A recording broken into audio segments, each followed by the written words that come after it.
Much action packed in the last 2 innings of the ball game. It's easy to forget that the starters today were Dan Herron and Scott Ellerton, a pair of right-handers. Ellerton had the A's beaten 4-2 when he left after 7 innings, and Arthur Rhodes came in and pitched a shutout 8th inning.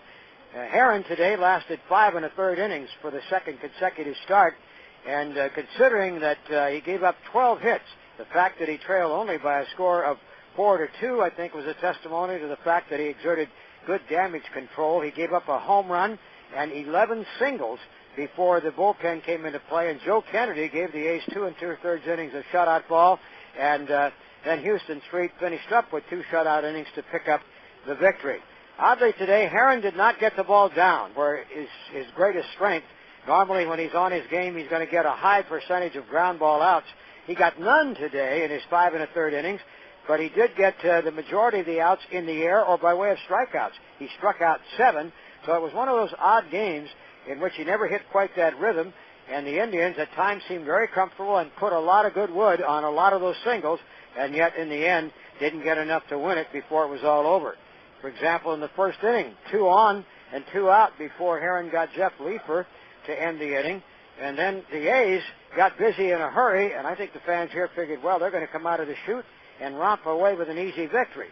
It looked like it, although it didn't eventuate that way. But Jason Kendall got things going. Swinging a line drive into right field. Coming on, Blake makes a dive, rolls over, doesn't have it. Kendall around first on the way to second. Blake recovers, he throws. The head first fly. Saved! A forward dive by Casey Blake in right field. He smothered the ball, rolled over, it was right behind him. He picked it up, but Kendall never stopped running, rounded first, and went in with a head-first slide. So, and that is the key, to think 2 bases instead of just one. Once Blake missed the ball, and Jason Kendall said today, this is an important game, and the A's trying to get the win in the series finale. And now here's Swisher, who's 2 for 8 in the series. And he was quick to get into the swing of things. And now the pitch. Swing, there's a line drive down the right field line. That's going to go into the corner. And around third, easily scoring is Kendall. And Swisher has an RBI double as the A's get on the board quickly in the first inning, 1-0. Why was he squaring around the bunt? He was squaring around so that Ellerton would throw him a fastball the next pitch. With his swing, and maybe he was just deaconing because he has the swing to be able to pull the ball to the right side to at least advance the runner. Got him in with a big double. 50th RBI. But Ellerton quickly shut the doors. Crosby flied out. Chavez grounded out to get Swisher to third, but now 2 outs, so they couldn't score a run on an out. And Hatterberg lined to first, and the A's had to settle for 1 in that inning. And that lead didn't hold up very long because Belliard hit a rocket single to start the second. And Herron got ahead of Boone 1 and 2, but didn't make the pitch he wanted, obviously. Runner goes, hit and run, swinging a high fly to left, has some carry on it, and that is gone to the seat. Left field, down the line, home run. Aaron Boone, and his 2-1 Indians. A 10th home run of the year for the third baseman of the Tribe. But as the inning went on, Ben Broussard had a solid single, and so did Grady Sizemore. The runners at first and third with 1 out, and it looked like a big inning building with Coco Crisp at the plate. Sizemore had taken off on a couple of pitches, which Crisp fouled off, and this was just the right time, as it turned, to pull the old ploy that everybody says never works. But over the years, we've seen it work more than a few times for the A's. Herron sets, another 3-2 coming. A fake. Now they've got Sizemore caught at first base. Johnson runs him towards second. Here's a throw from Crosby. Home tag. Broussard is out.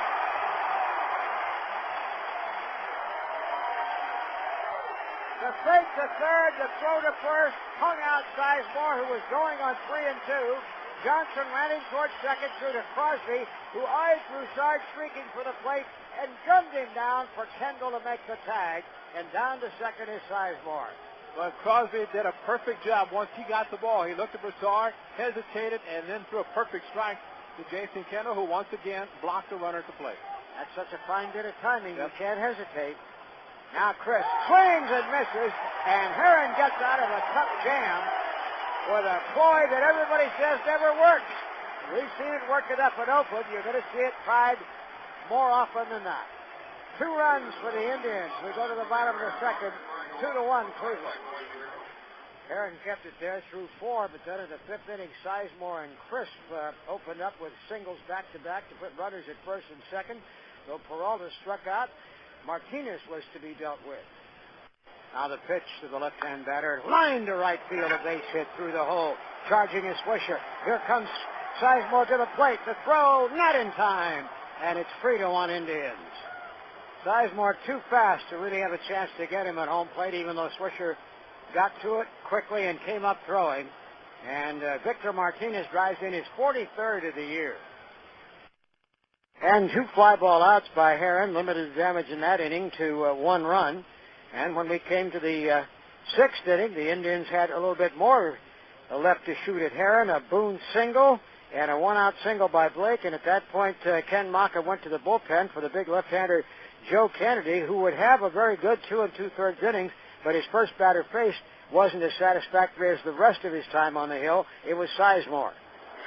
Swinging a ground ball, right side base hit, through into right field. Waving home the runner is Skinner. He comes home to score. As tallying is Boone, the throw goes to third, and in safely there is Blake. And in no time, Sizemore jumps on one and delivers another run for the Indians to make it 4-1 Cleveland.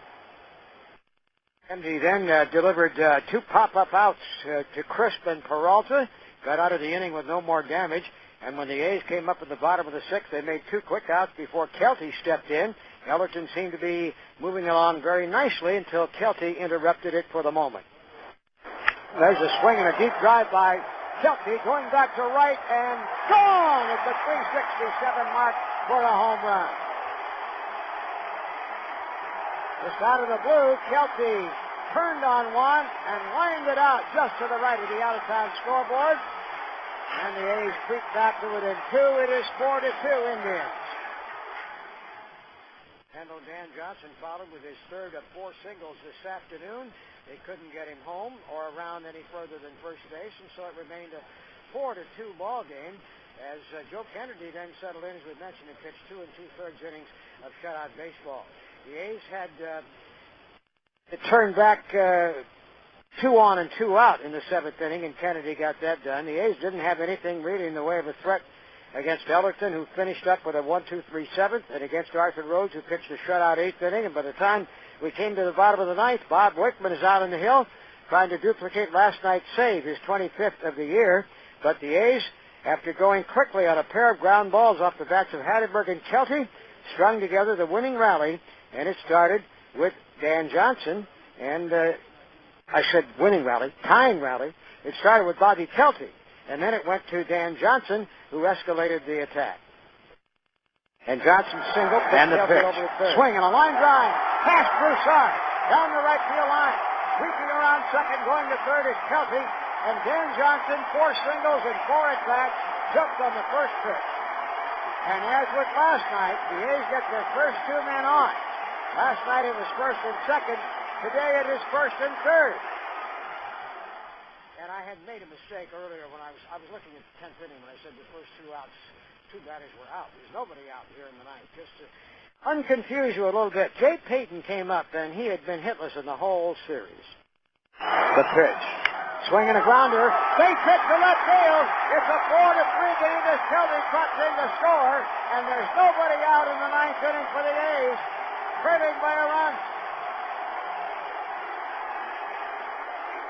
Right through the hole. So Payton picked a good time to break out. Now with the runners at first and second, a chance to bunt that tying run over to third base. And Marco Scudero is up there to get the job done. And the Indians made a good call on this play. Deja vu. Let's do it. Now the Indians' middle of the diamond huddle is over. The runners are back in their positions. And here's a real crossroads moment of this inning. The A's with a tying run 180 feet away. And with all the holes created with the corners pinching in, the middle infielders pinching towards second, would he take a chance? Broussard at first and Boone at third will be on the grass. And the pitch. They put on the wheel play. There's the bunt. Taken by Boone. He looks at third. He throws. And they get the force out. Oh, Holy Toledo. Boone had to charge 2/3 of the way to the plate to take it, but on the wheel play, Peralta with the pitch was breaking for third. The shortstop there in time to take the throw and get the decision on a force out of Mark Ellis. Well, in hindsight, it would have been a great pitch to take. Perfect bunt by Scudero, but the Indians had everything going. And parenthetically, Ellis was running for Johnson, who had singled for his 4th hit of the day. So it's up to Jason Kendall at this stage. A's giving it a run here in the 9th inning to try to catch up. Swing and a line drive. Base hit for left field. Having to wait at second base now, rounding third. Coming home to the plate is Payton. He scores. Tie game on the throw through. Runners move up to second and third, and the A's had the winning run 90 feet away. And Jason Kendall went against the defense. They were shading him again to hit the ball to the right side. He pulled the ball, and the left fielder Chris could not get to it quickly enough to throw out the runner at the plate. Payton had to make sure it went through, but then he kicked it into gear and was able to score without a close play. Swisher was walked intentionally to fill up the bases, and it was a ploy that paid off when Crosby's bouncing ball to the drawn-in infield went to Peralta behind the mound. He threw to the plate to get the force out, and everybody moved up a notch. The bases were still loaded for Eric Chavez. The fans on the edge of their seats wanting the A's third baseman to end the afternoon right then and there. The count went to 2-2. 2-2 to Chavez, the pitch. He struck him out with a sinker, and the bases are left loaded, but the A's have tied it, and we're going extra innings this afternoon in Oakland, all tied at 4-4.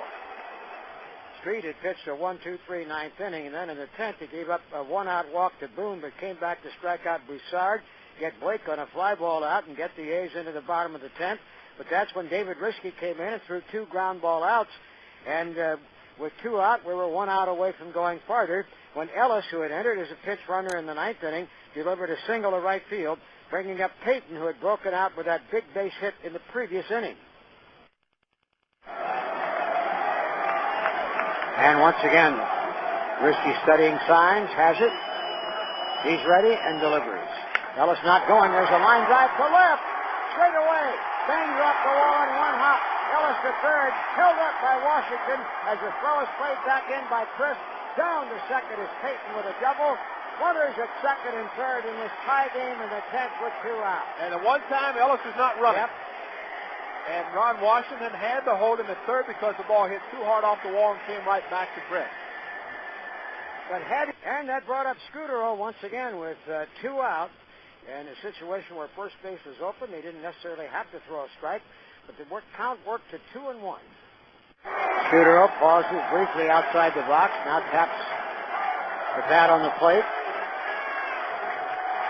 Risky has his sign. And the pitch. Swing. There's a line drive to left field. It's a base hit. Here comes Ellis, and the A's have won the game in 10. Marco Scudero drops a soft line drive single in front of Chris in left field, and the A's avoid back-to-back losses, and they win the series. Their 5th consecutive 1 series, and the 14th in the last 16, coming from a 4-2 deficit to tie it in the 9th and win it in the 10th. Final score, A's 5, Indians 4. And now they look to the off day, but before our afternoon is concluded here, we'll be hearing from Marco Scudero.